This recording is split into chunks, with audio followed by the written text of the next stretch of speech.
আসসালামু আলাইকুম প্রিয় দর্শক সবাই কেমন আছেন। চলে আসলাম আজকের এই মুহূর্তের সবচেয়ে আরও একটি গুরুত্বপূর্ণ আবহাওয়ার আপডেট নিয়ে।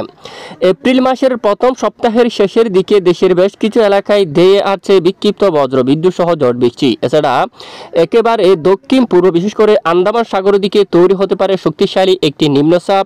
এটি পরবর্তীতে ধীরে ধীরে শক্তি বাড়িয়ে বঙ্গোপসাগরে প্রবেশ করতে পারে এবং পরবর্তীতে কোন দিকে আঘাত আনতে পারে অবশ্যই জানাবো। এছাড়া আগামীকাল মূলত 30শে মার্চ রবিবার রাজধানী ঢাকা বিভাগ থেকে শুরু করে দেশের উত্তরাঞ্চল, দক্ষিণাঞ্চল, ভারতের পশ্চিমবঙ্গ সহ উত্তরবঙ্গ, আসাম, ত্রিপুরা এবং বাংলাদেশের 64 জেলার আবহাওয়া কেমন থাকবে, দেশের কোন কোন জেলায় বৃষ্টিপাতের সম্ভাবনা রয়েছে এবং পরবর্তী 7 থেকে 8 দিনের মধ্যে দেশের বিভিন্ন এলাকায় বিক্ষিপ্ত বৃষ্টিপাতের আভাস দিচ্ছে আবহাওয়ার মডেল। কোন কোন জেলায় এই ঝড় বৃষ্টিপাতের সম্ভাবনা থাকবে তা জানাবো। আশা করি ভিডিওটি না টেনে শেষ পর্যন্ত দেখবেন। ভালো লাগলে লাইক করবেন। সবার আগে গুরুত্বপূর্ণ আবহাওয়ার আপডেট পেতে চ্যানেলটি সাবস্ক্রাইব করে পাশের বেল বাটনে ক্লিক করে রাখবেন। আর ভিডিওটি কোন জেলা থেকে আপনি লাইভ দেখছেন অবশ্যই কমেন্ট করে জানিয়ে দিন। এই মুহূর্তে আমরা সরাসরি লাইভ উপগ্রহ স্যাটেলাইট ইমেজের উপর চলে আসলাম। দেখতে পাচ্ছি দেশের বেশ কিছু এলাকায় আকাশ পরিষ্কার। আমরা প্রতিদিনের আপডেট আপনাদেরকে জানিয়ে আসছি। দেখুন, আজও উত্তরাঞ্চল সহ রংপুর বিভাগ, ময়মনসিংহ, সিলেট এবং রাজশাহী বিভাগ এবং খুলনা, ঢাকা, দেখুন রাজধানী ঢাকা বিভাগের সকল জেলায় আকাশ পরিষ্কার এবং খুলনা, বরিশাল, চট্টগ্রাম বিভাগের সকল জেলায় কিন্তু আকাশ পরিষ্কার। পশ্চিমবঙ্গ, উত্তরবঙ্গে এখানে দেখুন একেবারে চন্দননগর, কলকাতা, আরামবাগ, কোলাঘাট, খড়গপুর, বাঁকুড়া, পুরুলিয়া, দুর্গাপুর সকল জেলার আকাশ কিন্তু একেবারে পরিষ্কার রয়েছে। এখানে পাশাপাশি বঙ্গোপসাগরে কিন্তু একেবারে আকাশ পরিষ্কার, কোনো ধরনের দুর্যোগপূর্ণ আবহাওয়া কিন্তু নেই। তবে এপ্রিল মাসে কিন্তু দুর্যোগপূর্ণ আবহাওয়া কিন্তু আসতে পারে। তো আজ রাতে আকাশ বেশ কিছু এলাকায় পরিষ্কার থাকতে পারে। আপাতত বৃষ্টিপাতের তেমন সম্ভাবনা নেই।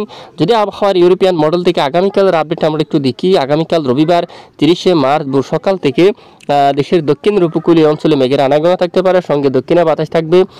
চট্টগ্রাম বিভাগের অনেক এলাকায় সামান্য আকাশ মেঘাচ্ছন্ন হতে পারে। ফটিকছড়ি উপজেলা, খাগড়াছড়ি, চানবাগ, আমরাপুর এবং কুমিল্লা, এখানে দেখুন ফরিদগঞ্জের দিকে মতিরহাট, বরিশাল, মাদারীপুর এবং পিরোজপুর একাধিক জেলায় এখানে আকাশ মেঘাচ্ছন্ন থাকবে এবং একেবারে উত্তরে সিলেট এবং চরকাই এবং এদিকে জাইন্তিয়াপুর, চাতকবাজার, জগন্নাথপুর, পেনারবাগ এই এলাকার দিকে কিন্তু এই যে আকাশ মেঘাচ্ছন্ন হতে পারে।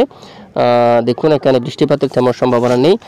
পাশাপাশি আমরা একটু দেখি যে একেবারে রাত পর্যন্ত যদি দেখি আকাশ কিন্তু বেশ কিছু এলাকা পরিষ্কার থাকবে, তবে বৃষ্টিপাত হওয়ার সম্ভাবনা একেবারে কোথাও নেই। এবং সোমবার 31শে মার্চ বিশেষ করে আবারও ভোর সকালে এই যে এখানে ফটিকছড়ি উপজেলা এবং চট্টগ্রাম বা খাগড়াছড়ি, এদিকে মানিকছড়ি, লংগদু, রাঙ্গামাটি, বিলাইছড়ি, রাজস্থলী এবং রোহাঙ্গাছড়ি, সাতকানিয়া, চকরিয়া, কুতুবদিয়া, থানচি, মহেশখালী সকল জেলার আকাশ কিন্তু মেঘলা থাকবে এবং কুমিল্লা, আমরাপুর, ত্রিপুরা আকাশ এই যে এখানে মেঘাচ্ছন্ন থাকবে এবং জয়সুর, লোহাগাড়ার দিকে, শান্তিপুরের দিকে, কাতুয়া, তারপর বর্ধমান, বাঁকুড়া, দুর্গাপুর এই যে একেবারে সকল এলাকায় কিন্তু আকাশ একেবারে মেঘাচ্ছন্ন থাকতে পারে। এবং মঙ্গলবার দিন যদি দেখি আকাশ পরিষ্কার, তবে উত্তরে কিছু কিছু এলাকায় বৃষ্টিপাত হতে পারে। এদিকে শিলচর এবং সিলেট বিভাগের পূর্ব দিকের কিছু কিছু এলাকায় বিক্ষিপ্ত বজ্র বিদ্যুৎ সহ বৃষ্টিপাত থাকার সম্ভাবনা রয়েছে। তবে আগামী বিশেষ করে 6-7 তারিখ নাগাদ দেশের দক্ষিণের বিভিন্ন এলাকায় বিক্ষিপ্ত বজ্রসহ বৃষ্টিপাতের পূর্বাভাস দিচ্ছে আবহাওয়ার মডেল। তো কোন কোন জেলায় এই ঝড় বৃষ্টিপাতের সম্ভাবনা থাকতে পারে আমরা জানিয়ে দিচ্ছি। আসুন আমরা চলে যাই আবহাওয়ার আরেকটি মডেলে। প্রিয় দর্শক বন্ধুরা, সরাসরি আমরা আরেকটি ওয়েদার আপডেটেড মডেল কিন্তু চলে আসলাম। বিশেষ করে আগামী 6 তারিখ থেকে দেশের বিভিন্ন এলাকায় জলীয়বাষ্প বাতাস প্রবেশ করবে, সঙ্গে বজ্রবিদ্যুৎ সহ বিক্ষিপ্ত বৃষ্টিপাত থাকতে পারে। এছাড়া একেবারে দেখুন দক্ষিণ পূর্ব আন্দামান সাগর এদিকে একটি ঘূর্ণাবর্ত এবং নিম্নচাপ সৃষ্টি হতে পারে, যেটি শক্তি বাড়িয়ে ধীরে ধীরে বঙ্গোপসাগর দিকে প্রবেশ করতে পারে এবং পরবর্তীতে এটি কোন দিকে যাবে, বিশেষ করে এটি আবহাওয়ার বিভিন্ন মডেল থেকে বিভিন্ন ধরনের আপডেট কিন্তু আসতেছে। তবে এই মুহূর্তে আবহাওয়ার গ্লোবাল ফোরকাস্ট মডেল থেকে আমরা দেখতে পাচ্ছি মায়ানমার উপকূলীয় অঞ্চলে আঘাত আনার সম্ভাবনা থাকবে। তো দেখা যাক পরবর্তীতে কোন দিকে যায় এবং ভারতের দিকেও কিন্তু অলরেডি এখানেও আঘাত আনার সম্ভাবনা থাকছে এবং পরবর্তীতে কোন দিকে যায় অবশ্যই দেখার বিষয়। তো বৃষ্টিপাতের যে সম্ভাবনা, এখানে দেশের অনেক এলাকায় বজ্রসহ বিক্ষিপ্ত বৃষ্টিপাত থাকার সম্ভাবনা রয়েছে। বাগেরহাটের দিকে এখানে লাল কালার যে মেঘের অংশ দেখতে পাচ্ছেন, পিরোজপুর এবং জিয়ানগর এই এলাকার দিকে বৃষ্টিপাতের সম্ভাবনা থাকবে।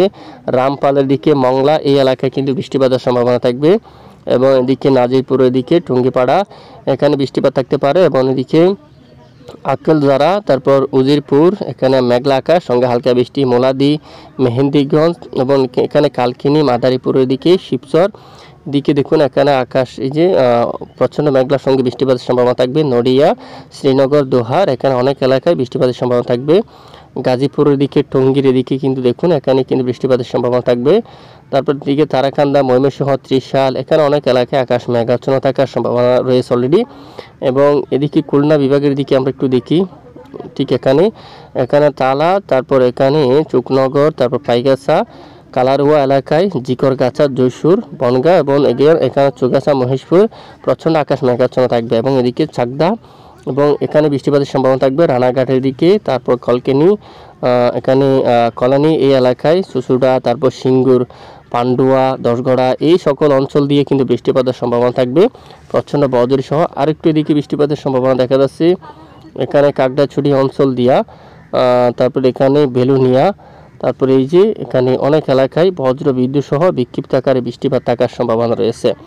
এরপরে দিকে আমরা একটু এরপরে দেখুন আবারও আকাশ পরিষ্কার। এবং এই যে রবিবার মূলত 6 তারিখ একেবারে রাতে যশোর বা খুলনা বিভাগেরও কিছু কিছু অংশে বজ্র বিদ্যুৎ সহ বিক্ষিপ্ত আকারে বৃষ্টিপাত থাকার সম্ভাবনা রয়েছে। তো দেখুন হচ্ছে মূলত বৃষ্টিপাতের আপডেট। তো পরবর্তীতে আবহাওয়ার কোনো ধরনের পরিবর্তন আসলে আমরা জানাবো, সঙ্গে থাকবেন। এতক্ষণ আমাদের সাথে থাকার জন্য অসংখ্য ধন্যবাদ।